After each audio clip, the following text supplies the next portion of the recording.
Building a multi-million-pound business is absolutely brutal. It is all about keeping the balance and constantly overcoming hurdles, which can take its strain.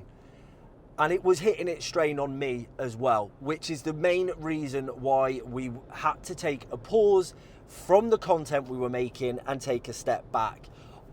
Honestly, I was on the verge of burnout and just being overwhelmed with everything going on, and something had to give.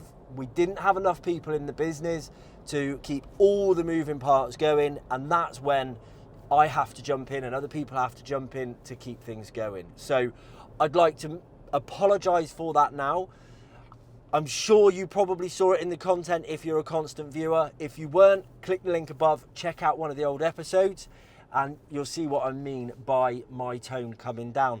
But we're back. I'm not focusing on that now. We are back and we have been absolutely crazy, and we've got lots more coming your way. It's exciting to see on content, but it's exciting for the business as well. We have started 7 new sites on the contract side of the business. We've got staff moving into different roles of the business to strengthen the role. We've got a new marketing coordinator. Say hi, Holly. Holly's editing this video right now, and she is excited about this content as I am as well, which always helps, quite frankly, to not be doing it all on your own. We are recruiting for a business development person. We're buying businesses, and we've got some exciting stuff happening on the contract side as well. But I can't divulge that yet, so you're going to have to keep watching. For now though, that's enough talking. You don't want to keep hearing me rabbit on. Let's go and check out some of the stuff we've been doing and some of the stuff we've got coming your way shortly. So early morning start this morning, we've got a lovely roof and render clean to do. So we're doing the whole package today. We've got Scott, Gary and Ashley on site to really give this clean a really good going over. We're going to start with the roof, obviously, top down, get rid of all the moss and the algae, everything on there. And there's two stages to this. We do the actual clean itself, so that is using the Mossmatic pressure washer to really remove everything off. But then we put the bio side on as well, which gives us our 2-year guarantee to make sure that there is no organic growth within that time. So with this type of environment, obviously the customer's got lots of trees here, all the way down the side. They get lots of moss on there, and you know, they want to prevent that and keep it lasting as long as they can. It's a beautiful house, just needs a nice refresh to go from there. We've also got Holly on site today, so she's already flying the drone, which is up there somewhere, to get some absolutely great content. So we're going to get cracking and we'll see exactly what the result delivers. So we're at the back with the guys, they're just getting set up now. And what you can see up there is a very bad chimney. Well, we're going to get you some close-ups of that one. The chimney is very, very bad. It's obviously really close to the actual tree line, and that is getting a lot of moss and everything else on that as well, and it just detracts from the fantastic view of the property basically. So we're going to give that a good clean as well. Guys are starting the far side because they need to be able to reach the other side of that chimney as well as anything else. So they're going to start over there and then work in different stages to work across. The back end of the roof isn't as bad as the front end, apart from, you'll see up on that lip there, it does look like we've got a couple of loose tiles, so we're going to have to be very, very careful there. A lot of people worry about pressure washing on roofs or roof cleaning, whether or not it causes damage. You just need to know what you're doing, you just need to have the right equipment, and you need to be careful. It should not cause any damage if you follow those guidelines. Know what you're doing, have the right equipment, and be careful. So we're going to show that to you now, and we're going to get this all clean without causing any damage.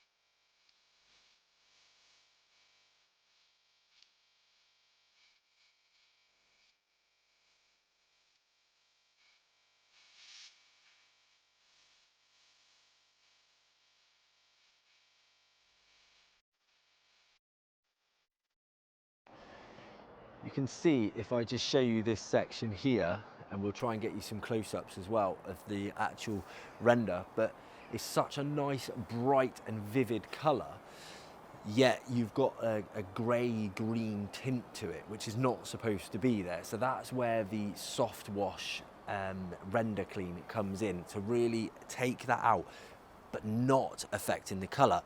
You can't pressure wash this. This is like a K-rend type of render. If you pressure wash this, you're just going to cause some terrible damage.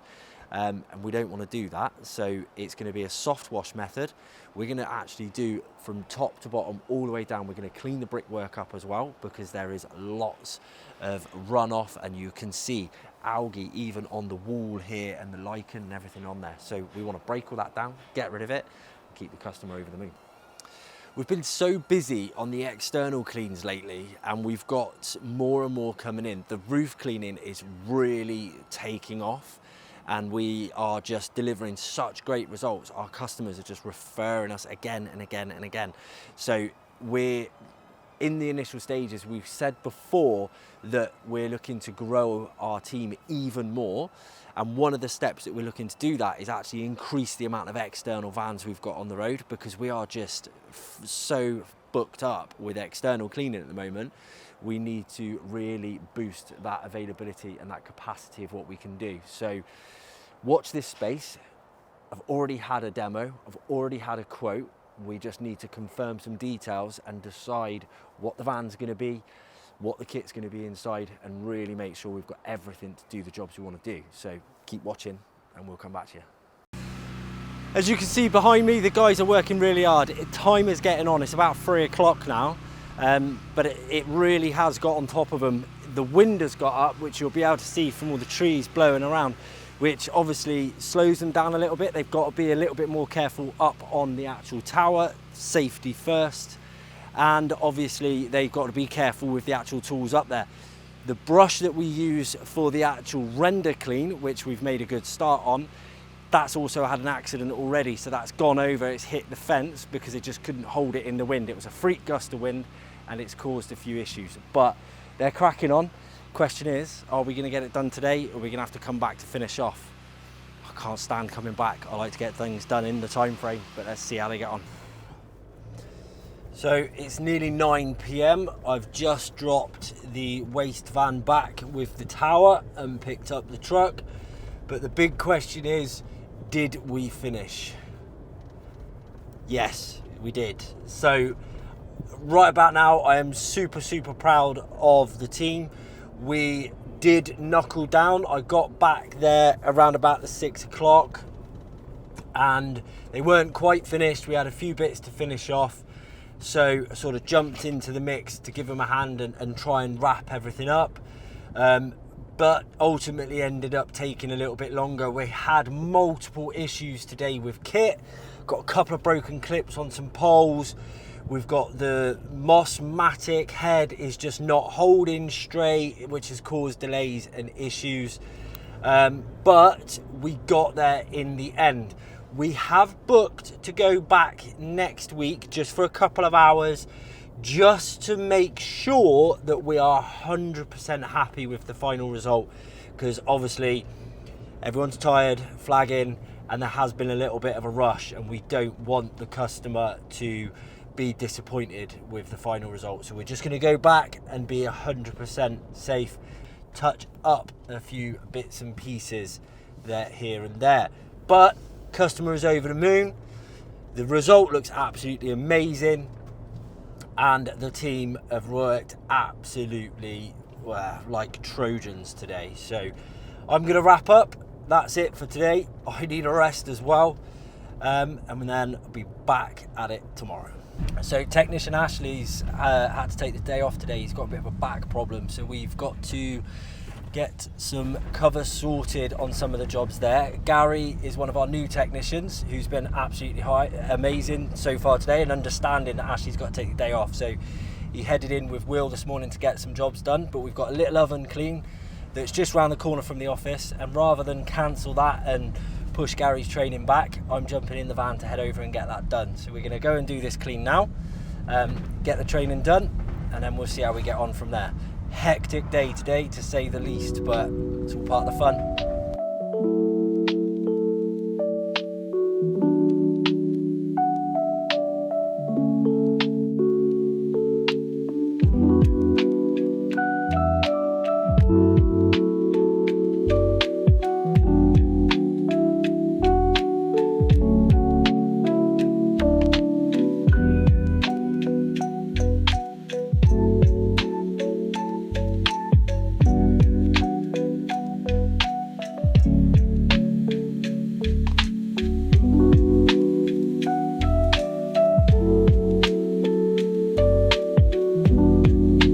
So that one took a little bit longer than what we wanted, but we got it done. The slide and hide ovens are always a little bit difficult because they're a bit temperamental on the actual clips, and even the ones that you think are going to come off absolutely fine, they might come off all right and then they don't go back on all right because the clips just aren't good enough, or just a bit temperamental. So, but we got it done, no issues there. Customer's absolutely over the moon. Finished absolutely spotless in the end, and we're all good. So Gary's heading home, I'm heading home, and we're done for the day. We'll be back at it tomorrow. Sometimes you wonder whether you're busy or just a busy fool. Due to how busy we are at the moment, and things are a little bit tough when it comes to converting, a lot of businesses and a lot of people have got a bit of uncertainty out there at the moment, and the work is tough. To the point, I've got to be honest, I thought it was just us and just me for a while. You tend to question what you're doing and how you're doing when things aren't going quite to plan. Don't get me wrong, we're still doing well, but it's harder work to get through to where we need to be, and we're not quite hitting the numbers that we wanted to be and thought we would be at this time of year. So just trying to placate that at the moment and see what we can do and things. So one of the ways that we've done that, because our availability's been a bit limited as well, is for myself to take on the quotes and kind of figure out whether or not my conversion rate would increase, and then that also kills two birds, one stone, gives us more availability and essentially tests the theory of whether or not it's our conversion rates. That throws up a few issues with getting round to everything and doing everything, because I only have so much time essentially, and it causes a few issues. This morning I'm out and about, and I've got to go into Bristol, and then I've got to go over to Cheltenham, but the motorway and everything else is just absolutely gridlocked, so it's throwing me behind. I've got the leadership team meeting this afternoon late this morning after another quote visit as well, and it's just really, it puts the pressure on. It really does put the pressure on, but in the same sense, it seems as though we are converting really well. You know, the first quote visit I've just done, and it's not even 8:30 yet, wants to book straight away. So yeah, no, that's a really good feeling. You get that real kind of knock it out the park feeling on that scenario, which is absolutely amazing, and a little bit addictive, if I'm honest. Sales can be addictive if you enjoy it like that. You get that great hit. It can be. So, but I need to make sure that I'm focusing on enough things and not just focusing on what gives me that dopamine hit and that boost. So going to see if we can reschedule that visit just to get a bit of time back in my day and make it a little bit less stressful, less wasted time. I'm back up in Cheltenham on Thursday doing quote visits, so that would be ideal for me, or I'll do it on a video call.